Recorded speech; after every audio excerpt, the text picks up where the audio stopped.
Alam ng dalaga na gagamit ng clairvoyance ang kanyang adopted sister para kopyahin ang mga pinta niya. Nagpumilit ang babae na huwag magpinta. Isinulat niya ang pangalan niya at naupo roon na tulala. Dahil dito ay nag-alala ang adopted sister. Nang makita iyon, sigurado ang dalaga na kakopyahin ng kanyang adopted sister ang kanyang mga painting. Kalahating oras na lang ang natitira.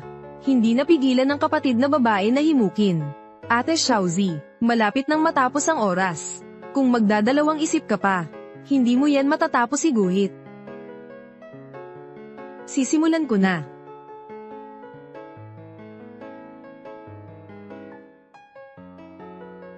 Xiaoan. Sa pagkakataong ito, tingnan ko kung ano ang kaya mong gawin. Mahusay. Sa wakas ay nagsimulang mag-drawing si Xiaozi. Mamaya, sasabihin ko na kinopya ni Xiaozi ang mga pinta ko. Para masira ang kanyang reputasyon.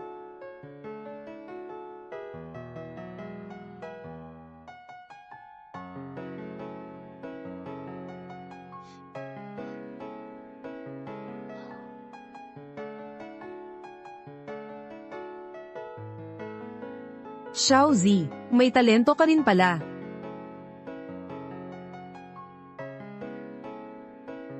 Talagang nahulog na si Xiaoan sa patibong. Xiaoan, sinasabi ko sa iyo. Sa buhay na ito, hindi mo ako basta-basta mapaparatangan. At ninakaw ang aking kampyonato. Xiaozi. Nauna akong matapos sa'yo. Tingnan ko kung anong ipagmamalaki mo sa akin. Bakit tumigil si Xiaoan sa pagpinta? Tapos na ba siyang magpinta? O hindi niya kaya? Tama, mukhang tapos na rin si Xiaozi. Talagang isang mahusay na pintor. 5 minuto na lang. Malapit nang matapos ang oras. Sir, ipapasa ko na po.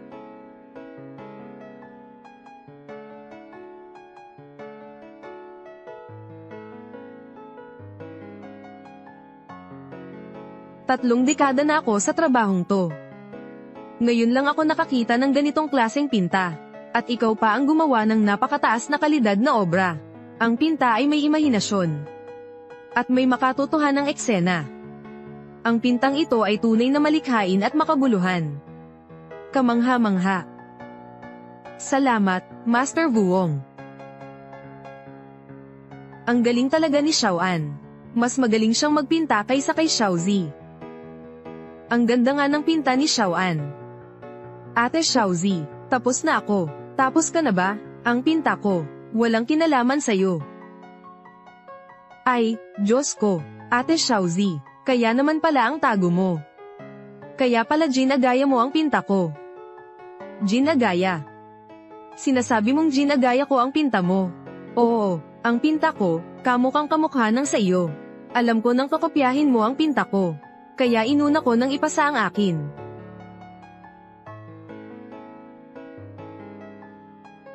Talagang magkamukha, Xiaozi. Magkamukha ang dalawang pinta. Ipaliwanag mo nga, ipaliwanag. Bakit ko ipapaliwanag? Hindi ko pa nga tapos iguhit. Bakit mo naman sinasabing kinokopya ko ang pinta ni Xiaoan? Ano? Hindi mo pa tapos iguhit? Saang parte ang hindi pa tapos? Xiaozi, anong pinaggagawa mo? Nangangahas ka pang magsinungaling. Nakita na ng lahat, magkapareho ang larawan mo at ni Xiaoan. Oo nga, kitang-kita naman. Magtatanggi ka pa ba? Ipinahiya mo ang buong pamilya. Magpakumbaba ka na. Wala akong ginawang mali. Bakit ako magsusorry? Anong ginagawa ninyo? Kahit hindi pa ninyo tapos iguhit, ang natitirang mga minuto, siguradong hindi nakakayanin. Nang ahas kang kopyahin ang gawa ng iba. Gusto mong mapatalsik sa mundo ng sining. Wala akong ginagawang mali. Bakit na naman nag-aaway ang dalawang to? Hindi ko inaasahan yun. Nag-aaway sila sa loob ng kompetisyon. Xiaozi, wala ka talagang hiya. Ngayon, bibigyan kita ng leksyon. Gusto mo akong saktan? Hindi pa nga ako tapos magpinta. Tapos isinisisi mo sa akin ang lahat. Sa buhay na ito, pabor pa rin ang mga Xiao kay Xiaoan. Samantalang sa tunay nilang anak, ganoon pa rin sila kasama. Ate Xiaozi, kung hindi mo kayang gumuhit, Sabihin mo na lang, bakit kailangan mo pang nakawin ang ideya ko? O, ideya mo. Tama, dati pa sa bahay, sinabi ko na sa'yo to. Gusto kong iguhit itong retrato. Ikinwento ko pa sa'yo ang ideya ko sa pagguhit nito. Ganun pala, matagal nang binabalak ni Xiao Zi na kopyahin ang pinta. Pero kapatid niya si Xiao An, nakakahiya. Xiao An, ang pagsisinungaling at pagbibintang sa iba. May karma yan. Xiao Zi, anong klaseng usapan ang ginagawa mo? Hindi ako pinaniniwalaan ng lahat, pero sasabihin ko sa inyo. Ang pinta ko ay hindi katulad ng kay Xiao An. Ate Xiao Zi, 5 minuto na lang ang natitira. Kahit naiguhit mo ulit, hindi na aabot sa oras. Hindi ito aabutin ng 5 minuto. Kailangan ko lang ng 1 segundo.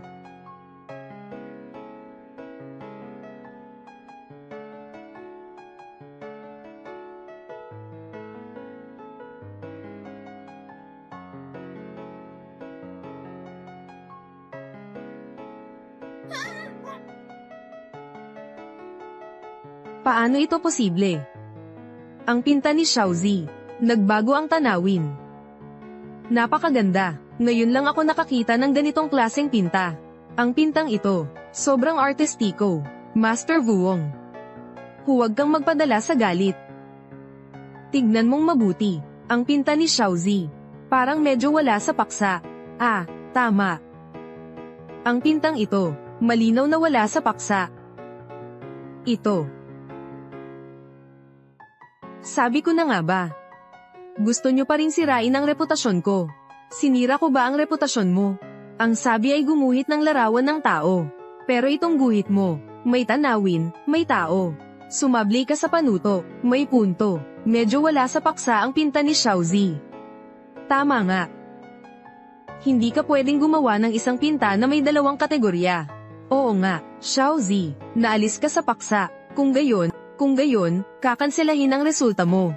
Tama, kung gayon, ang resulta ni Xiao Zi ay tiyak na dapat nang kanselahin.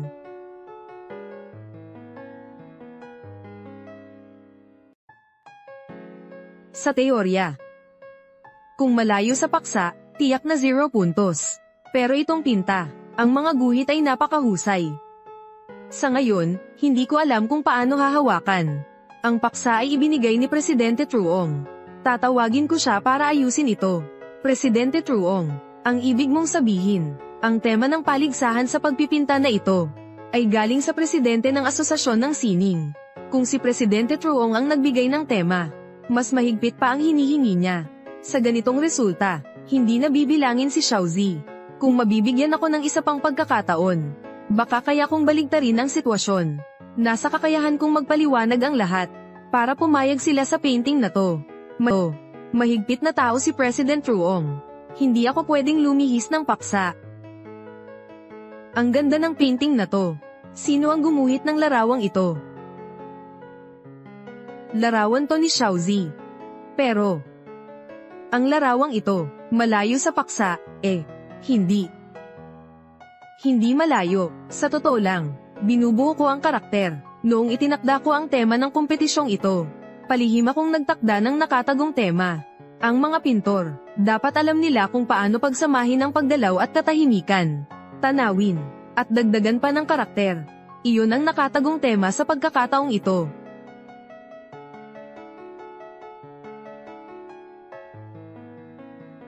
Hello, ako si Chairman Truong. Kailangan mong itago para sa akin ang pinta ni Xiao Zi. Kailangan kong personal na pumunta roon at gawin siyang disipulo. Master Vuong, nabalitaan ko, si Chairman Truong. Sobrang istrikto raw siya, galit na galit siya sa mga lumalabag sa patakaran.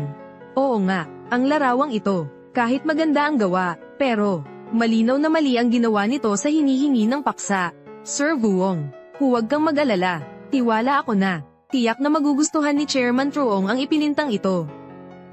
Xiao Zi, masyado kang kampante. Oo nga, wala kang kapakumbabaan. Pinupuri mo pa ang sarili mo. Dapat mas marami kang matutunan sa kapatid mo. Opo, ate, dapat kang magpakumbaba. Siguradong walang masama doon. Isa pa, nabalitaan ko na si President Truong ay pinakagalit ang mga estudyanteng may masamang pag-uugali. Kung ganyan ka kayabang, ay pagagalitan ka ng iba. Tama si Xiaoan. Wala kang alam sa mga patakaran. Kung sa labas ka, magasalita ng ganyan, baka masapak ka. Sabi ko nga, hindi ako lumilihis. Hindi ako lumilihis. Ipagpalagay na nating hindi ka lumilihis. Presidente Truong, tumawag ka. Siguro may ipapagawa, no? Ano? Sige, sige. Napanood ni Chairman Truong ang livestream. Pupunta raw siya rito para kunin ang prinsesa ng mga Xiao bilang disipulo. Ano? Ang prinsesa ng mga Xiao? Ako ba ang tinutukoy mo?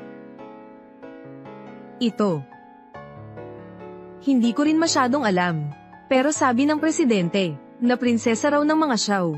Hindi ba matagal nang hindi kumukuha ng alagad? Binaliwala niya. Kukuha ng huling disipulo. Kukunin ang prinsesa ng angkan ng Xiao bilang disipulo. Sa ngayon, may 2 prinsesa ang angkan ng Xiao. Sino kaya ang kukunin niya? Sabi lang ni Chairman Truong. Magaling gumuhit ang prinsesa ng angkan ng Xiao.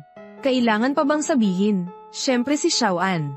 Hindi ako sigurado. Anong hindi mo sigurado? Ako ba? Karapat-dapat ba ako? Hindi ako karapat-dapat. Sige, sabihin mo, bakit hindi ako karapat-dapat?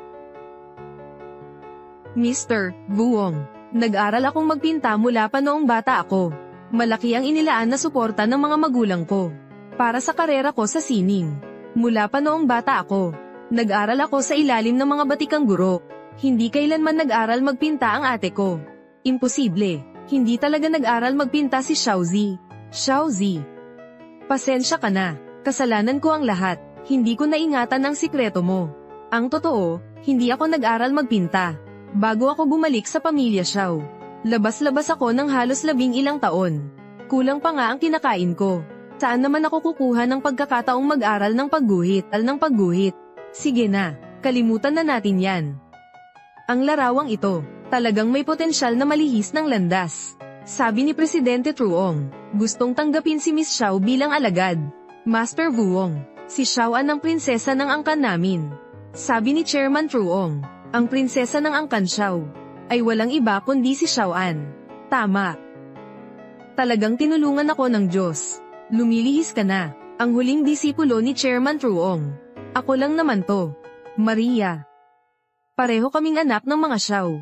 Bakit palagi mong kinakampihan si Xiaoan? Xiaozi, anong klaseng pananalita yan? Kasalanan mo ba yan? Lahat na lang gusto mong agawin sa kapatid mo. Tama. Kahit itong kompetisyon na ito.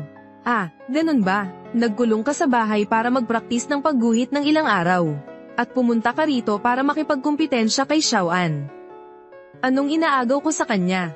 Sa loob ng 11 taon na pagala-gala ko sa labas, siya ang umagaw ng buhay ko.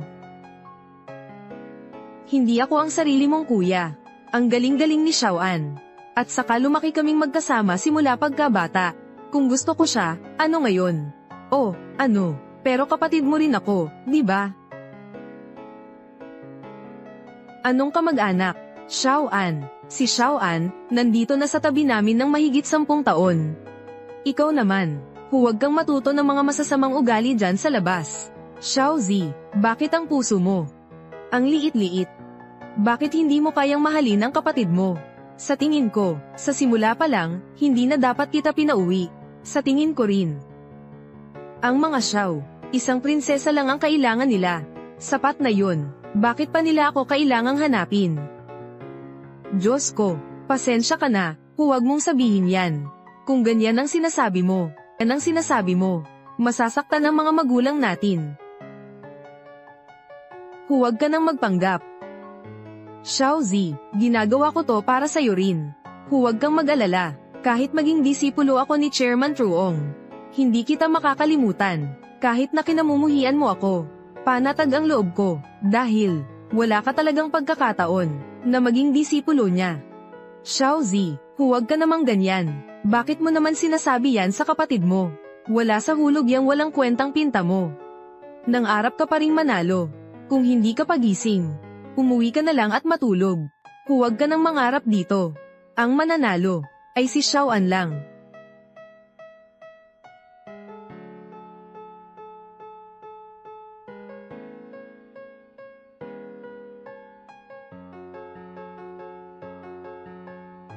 Nanay, bakit naman pinunit ni nanay ang drawing ko? Parang masyado pa kayong mabait sa kanya. Sa tingin ko, kailangan na dyan ang disiplina. Tama. Masyado kang mabait sa akin. Ang kabaitang ito, kung sino ang gusto, kunin na. Xiaozi, hindi ka dapat magsalita ng ganyan. Kung magsasalita ka ng ganyan, palalayasin ka sa angkan ng mga Xiao. Ganito na lang. Magmamakaawa ako sa mga magulang natin na patawarin ka. Pinatawad ka na nila, makakabalik ka na sa angkan ng mga Xiao. Bilang prinsesa ng mga Xiao. Okay ka lang ba? Ako ang tunay na anak. Umuwi ako sa bahay ko. Kailangan ko pa ba ng tulong ng iba? Xiaoan, huwag kang makinig sa mga pinagsasabi niya. Xiaoan, ikaw ang pinakamamahal ng mga magulang natin. Siya ang tagalabas. Sige. Ang tunay na anak, tagalabas. Kayong mga Xiao, nakakatawa. Xiaozi, tama na yang pagwawala mo. Gusto mo nang putulin ang ugnayan. Sa ngalan ng mga Xiao, nagpapasalamat ako sa iyo. Kung gusto mo nang putulin ang ugnayan sa mga Xiao, hindi mo na kailangang bumalik pa. Xiaozi, ang laki-laki mo na. Huwag mong bawiin yan. Katatapos mo lang sabihin, magbabago ka na naman ng isip.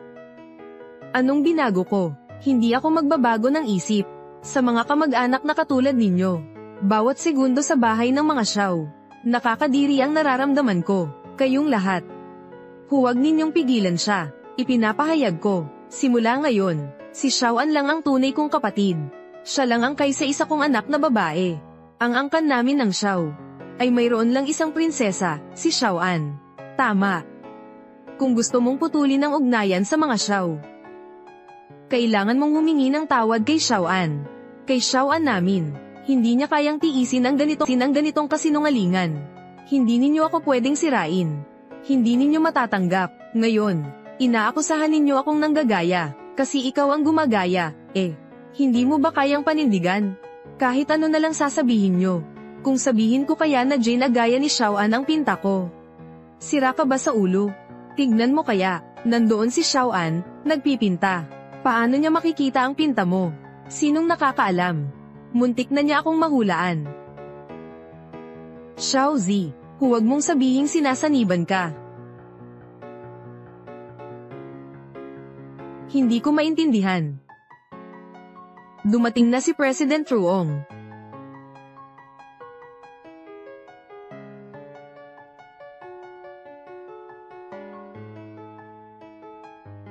Direktor Truong, hinihintay ka namin. Sa wakas, dumating ka rin. Direktor Truong, gusto mong kumuha ng disipulo, hindi ba? Ang dalawang babaeng ito, sila ang mga prinsesa ng angkan ng Xiao.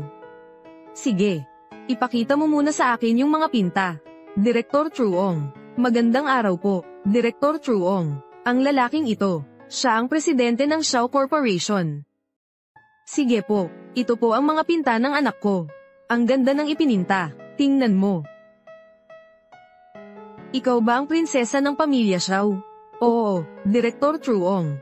Ako si Xiaoan. Ito ang ipininta ko kanina. Hindi masama. Direktor Truong. Xiaoan, natuto siyang gumuhit mula pa noong siya ay maliit. Tama. Nakikita ko agad. Maganda ang pundasyon ng ipininta niya. Malapit nang maging disipulo ni Direktor Truong si Xiaoan. Kailan ko pa siya ginawang disipulo? Direktor Truong. Malinaw mong sinabi na hindi masama ang pinta ni Xiaoan. Para sa akin, ang hindi masama at ayos lang ay pareho lang. Direktor Truong, ano ba ang ibig mong sabihin? Hindi mo pa rin ba naiintindihan? Hindi itong larawan na ito ang kailangan ko. May problema ba sa larawang ito? Ang larawan ni Xiaoan. Hindi ba't napakaganda nito? Sige, Direk Truong, hinahanap niyo po ba ang prinsesa ng mga Xiao? Si Xiaoan ang prinsesa ng mga Xiao. Gusto kong hanapin ang prinsesa ng mga Xiao. Pero hindi ang larawang ito ang gusto kong hanapin. Gusto kong hanapin ang isang larawan na may magandang tanawin at mga tao. Nasaan ang larawang iyon? Kunin niyo rito para makita ko. Ang larawan na may tanawin at mga tao. Ito ba? Isa lang naman yang larawan. Hindi niyo ba mahanap? Nasaan kaya ang larawang iyon? Parang nasa loob ng drawing board ni Xiaozi yung larawan. Sa drawing board.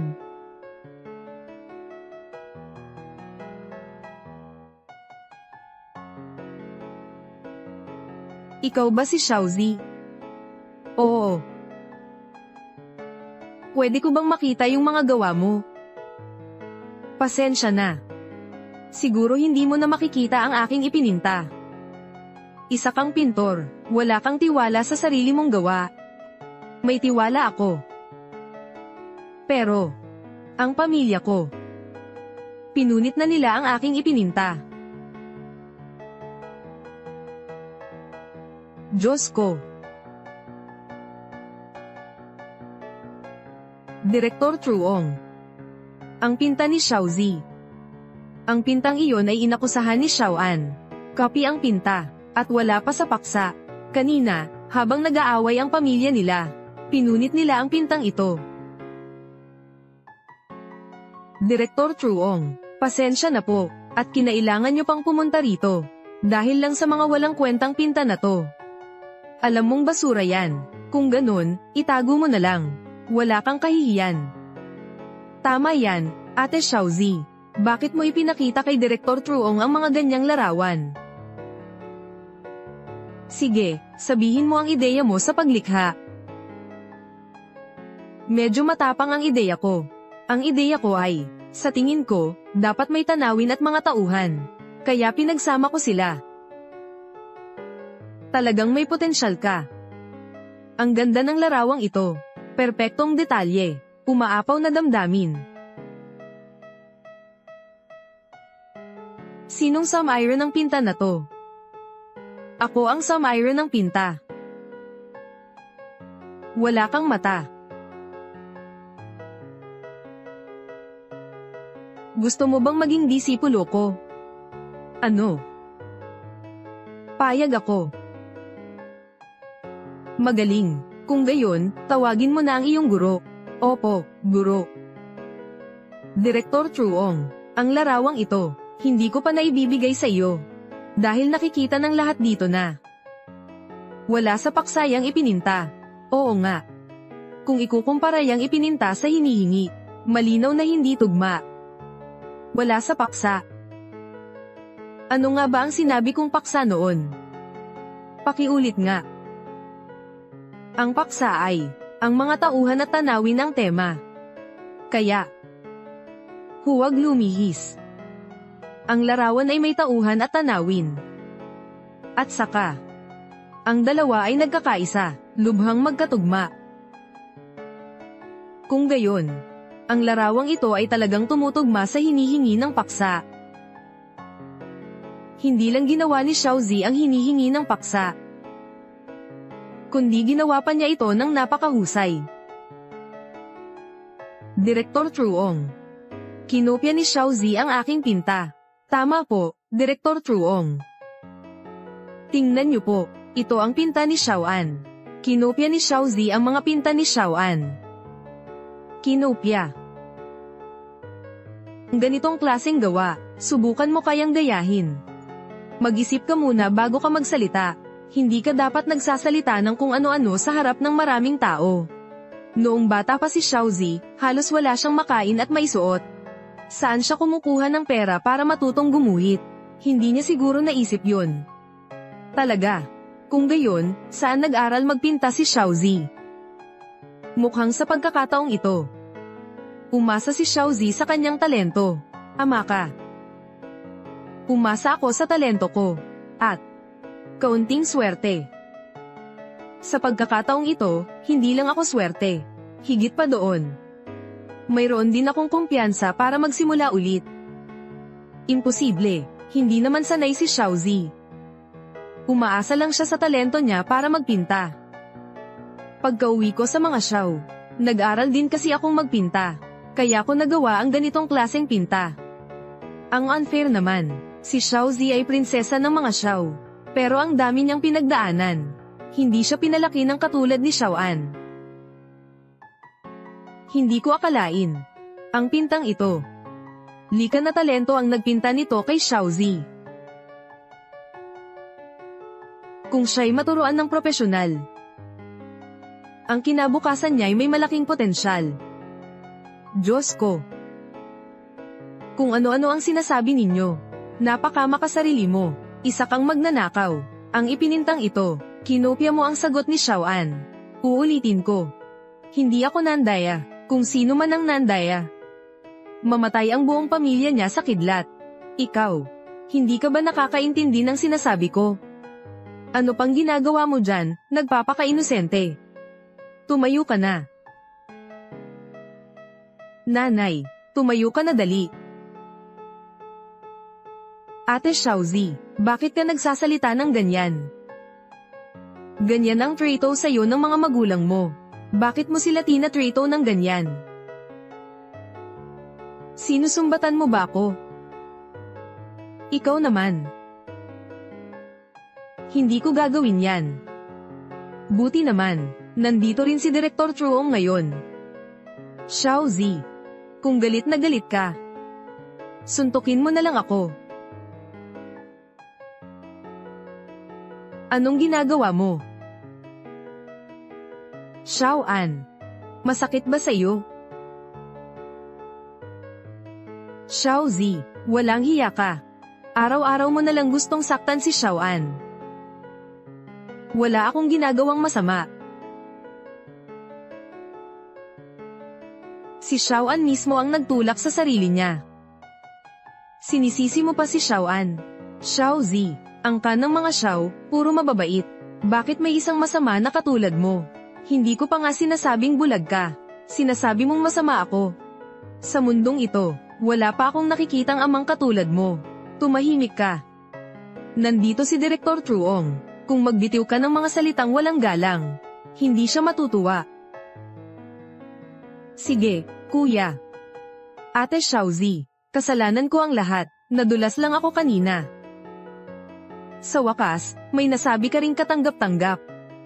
Kaya tungkol dito, pwede akong humingi ng tawad sa iyo. Pero yung pagnanakaw mo ng painting ko, ikaw ang humingi ng tawad sa akin. Akin ang painting. Anong ninakaw ko sa iyo? Ikaw. Inagaw mo ang pagmamahal ng mga magulang ko at ng kuya ko. Dahil sa ating pagkakaibigan, uuwi ako. Lahat ng yan, kaya kong ibigay sa iyo. Pero, inagaw mo pa ang painting ko, at pati na rin ang posisyon ko bilang disipulo ni Direktor Truong. Uulitin ko, wala akong ginawang mali, bakit ka sumisigaw? Paano kung matakot mo si Xiaoan? Ama, wala ka talagang hiya. Ang larawang ito. Ako ang gumuhit niyan, isinilang ako ng mga magulang ko. Ano bang inagaw ko sa iyo? Kung ano-ano na lang ang sinasabi mo. Sa tingin ko, dapat kang magpatingin sa mental. Xiaozi, wala ka talagang kahihiyan. Kahit na iyo ang painting. Ano naman, hindi mo ba pwedeng ipaubaya kay Xiaoan? Ako pa ang walang kahihiyan. Kayo ng anak mo, ano kayo? Kanina lang sinabi mong putulin ko ang ugnayan ko sa mga Xiao. Ngayon, sinasabi mong kapatid ko si Xiaoan. Talaga ba? Nakita mo lang na tinanggap ako ni Direktor Truong bilang disipulo. Kaya nakikipagkaibigan ka sa akin. Mabuting alagad. Matapang, gusto ko. May art exhibition sa susunod na linggo. Kung may oras ka, samahan mo ako magpinta pagdating ng araw na iyon. Salamat po, sir. Gusto ko po iyan. Sa ating dalawa. Huwag na kayong magpaabala. Napakarami namang magagandang bagay para kay Xiaozi. Isa pa, disipulo ka pa ni Direktor Truong. At makakapunta ka pa sa exhibition ng mga pinta. Akala niya ba'y bigla na lang siyang sisikat? Hindi pwede. Hindi ako papayag.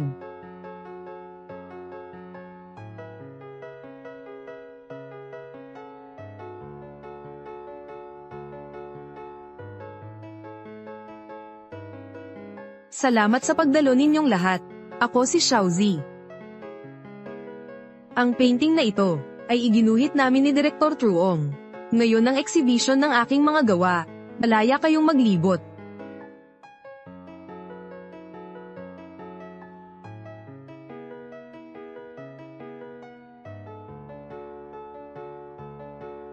Gawa ni Xiaozi to. Parang ordinaryo lang. Oo nga. Ay, Diyos ko, ang pangit naman ng mga pinta. Alam mo ba? Ito ang unang exhibition ng mga pinta ni Xiaozi. Unang exhibition. Oo. Hindi naman nagpinta si Xiaozi dati. Ito talaga ang unang exhibition niya. Ano? Hindi naman daw nagpinta si Xiaozi dati. Oo nga. Sa bahay, nambubuli lang yan si Xiaozi. At kinokopya pa ang gawa ni Xiaoan. Pero disipulo siya ni Director Truong, eh.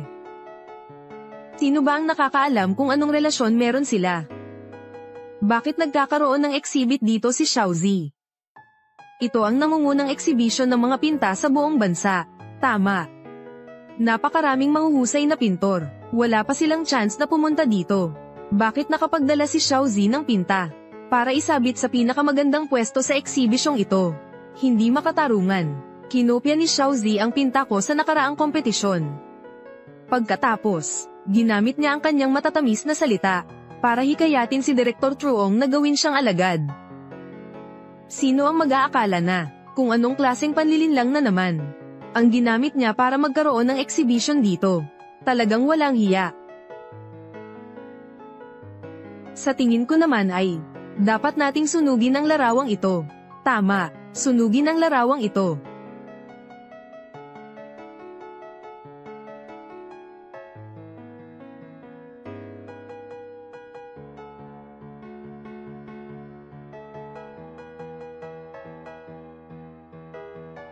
Anong nangyayari? Diyos ko, paano nangyari to? Ang pangit naman ng pinta. Buti na lang nasunog ang painting. Mabuti nga yan. Ito ang nangungunang exhibition ng mga pinta sa buong bansa. Sa paningin ni Direktor Truong, hindi naglalaman ng isang butil ng buhangin. Ang larawan ay walang kalidad. Paano maaaring lumitaw dito? Gaano man kaganda ang kalidad, ngayon ay naging abo na. Nakuha mo pang tumayo rito at magreklamo. Mas mabuti pang maghanap ka ng tubig para pamatay ng apoy. Marami na akong nakilalang katulad mo. Direktor Truong, iginagalang kita. Bakit mo ako sinasaktan? Xiaoan, sa kasamaang palad para sa iyo. Nung kumuha ka lang ng lighter at sinunog yung painting ko. Saktong pumasok kami ni Direktor Truong. Nakita namin ang lahat. Kung alam ko lang na ganyan ka kasama. Hindi sana kita pinasali sa exhibition na ito. Nakikita mong maganda ang gawa ng iba. Gusto mo agad sirain. Ganyan ba ang pagtingin mo sa sining? Bahala ka. Tutal, sunog na rin naman ang mga pinta mo. Posibleng matanggal ka pa sa exhibition na ito. Wala ka talagang kahihiyan. Talaga bang akala mo, ganun na lang kadali para sa iyo na sirain ang mga pinta ko? Salamat sa pagtulong mo sa akin na tapusin ito. Ang huling pinta. Hello, pahiram ng pamaypay.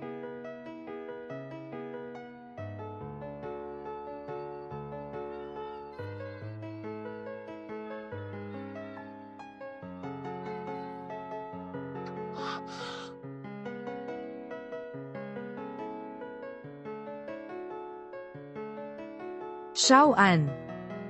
Ang isang taong masama na katulad mo, hindi mo mauunawaan ang ganda ng sining.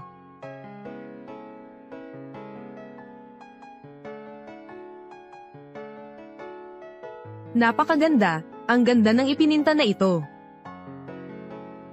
Ako ang guro ni Xiaozi. Dapat din akong mahiya sa sarili ko.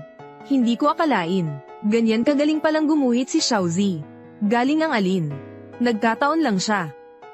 Oo, swerte lang. Yang mga kawayan na yan. Nakuha ko ng iguhit noong elementary pa ako. Xiaoan, hanggang ngayon mayabang ka pa rin. Wala kang alam sa sining. Xiaoan, hanggang ngayon hindi ka pa rin humihingi ng tawad. Sa tingin ko wala kang kahit anong talento sa pagguhit. Direktor Truong, huwag mo namang sabihin yan. Talagang may kahulugan ang pagpapangalan ng mga Xiao sa kanilang mga anak. Talaga, anong ibig mong sabihin? Tingnan mo. Parang napakabait pakinggan ng Xiaoan. Pero sa totoo lang, napakasama niya. Tapos si Xiaoheng. Yung maraming muscles, walang kapantay na lakas. Pero wala naman siyang kahit kititing na kultura. Totoo nga. Tingnan mo na lang kung paano magpangalan ang mga Xiao. Kung ano ang kulang, yun ang itatawag. Xiaozi, huwag kang magsalita ng ganyan. Tama si Ate Xiaozi. Huwag kang ang magbiro. Xiaoan. Hindi ako nagbibiro. Gusto mo bang seryosohin ko pa to at dalhin ka sa presinto? Ano bang pinagsasabi mo? Bakit mo naman ipapakulong si Xiaozi? Hindi naman sinasadya ni Xiaoan yun. Nagkamali na, hindi pa humihingi ng tawad. Tapos sasabihin mo pang wala kang kasalanan. Anak ka ni Xiaoan. Masyado mo siyang pinapalaki sa layaw. Direktor Truong, huwag ka nang magalit. Gawin na ng mga Xiao yan. Talaga namang ganyan sila. Sa tingin ko, dapat nating ipagbigay alam ito sa pulis. Ipagbigay alam sa pulis. Xiaozi, umuwi ka na may sasabihin ako sa'yo.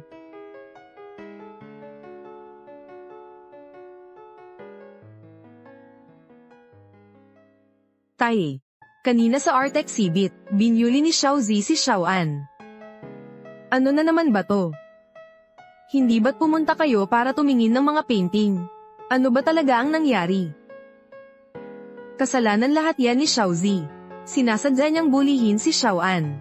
Kaya nahimatay si Xiaoan. Nahimatay ng ganyan si Xiaoan. Bakit hindi niyo dinala sa ospital? Paano kung may mangyari sa kanya? Tay, okay lang po ako. Magpapahinga lang po ako, okay na ako. Hindi ko na kailangan pumunta sa ospital. Inis ni Xiaozi si Xiaoan. Kaya tumaas ang presyon niya. At nahimatay. Xiaoan, tinakot mo ako. Kung may nararamdaman kang masama, sabihin mo agad sa akin. Nay, huwag po kayong mag-alala. Okay lang ako. Kailangan ko lang magpahinga at gagaling din ako. Pagbalik ni Xiaozi sa bahay, bibigyan ko siya ng leksyon. Sige, sige, Tia Ton, pakidala mo ng isang basong mainit na gatas kay Xiaoan. Opo, sir.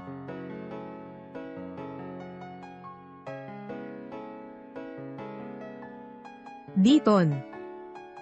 Ngayon, umakyat ka sa ikalawang palapag. Ililigpit mo ang mga gamit ni Xiaozi. Hintayin mo siyang umuwi. Pagdating niya, paalisin mo agad siya dito.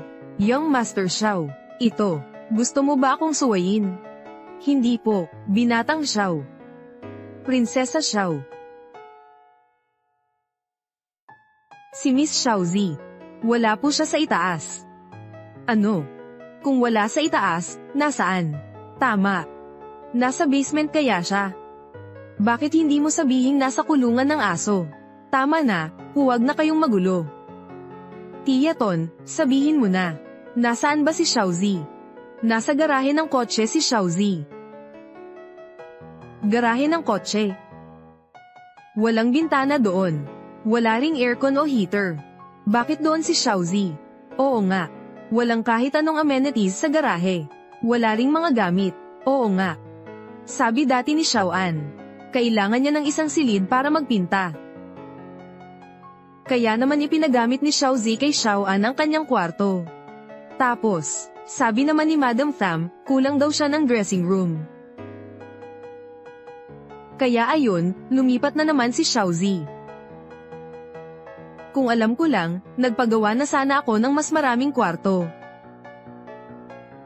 Pero sinabi ko na ngang doon na lang sa baba si Xiaozi, Hindi ko naman sinabing sa garahe siya tumira. Sa baba. Inookupa na niyang Master Xiao ang silid sa ibaba. Ang silid na iyon ay para sa aso ni Xiaoan, na ang pangalan ay Pipi. Nagtanong si Xiaozi sa akin kung saan siya titira. Sabi ko kahit saan daw ayos lang. Kaya itinuro ko na lang basta yung garahe. Hindi ko akalain na doon talaga siya titira. Bakit mo yan itinago sa akin? Wala ka talagang kahihiyan. Prinsesa pa naman ng mga Xiao. Pinatira mo na naman siya sa garahe. Kapag kumalat yan, pagtatawanan ng mga Xiao. Tay. Nandoon na rin naman si Xiaozi. Wala nang saysay kung magsalita pa ako. Tama yan, mahal. Huwag mong kalilimutan, ha? Kanina, binyuli ni Xiaozi si Xiaoan. Kailangan mo kaming ipaghiganti. Sige. Sige ba? Mamaya, pagdating ni Xiaozi, tanungin natin ng malinaw. Diton, mauna na po kayo.